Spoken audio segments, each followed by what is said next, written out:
বন্য হাতির আক্রমণে বৃদ্ধের মৃত্যু হল। চট্টগ্রামের আনোয়ার মসজিদ থেকে বের হয়ে বন্য হাতির আক্রমণে এক বৃদ্ধের মৃত্যু হয়েছে। বৃদ্ধ ব্যক্তি বারখাইন ইউনিয়নের হাজিগাঁও গ্রামের মৃত আতার আলীর ছেলে সাবের আহমেদ। বুধবার রাত ৯টার দিকে ওই ইউনিয়নের গাজীহাও গ্রামে এ দুর্ঘটনা ঘটে। স্থানীয়রা জানান, সাবের বুধবার রাতে মসজিদ থেকে এশার নামাজ পড়ে বের হওয়া মাত্রই হাতির সামনে পড়েন।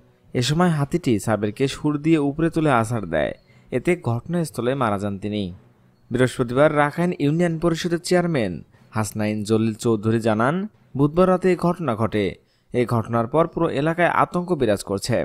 দর্শক, চট্টগ্রামের কিছু অঞ্চলে বন্য হাতির আক্রমণ প্রায় বৃদ্ধি পাচ্ছে। এই বন্য হাতিগুলো যেন কোনোভাবে অঞ্চলে প্রবেশ করতে না পারে সেদিকে সরকারের কড়া নজর দেওয়া উচিত। একমত হয়ে থাকলে অবশ্যই কমেন্ট করে জানাবেন। এখনকার মতো এখানে শেষ। পরবর্তী আপডেট নিউজ পেতে চ্যানেলটিকে সাবস্ক্রাইব করে আমাদের পাশে থাকুন। ধন্যবাদ।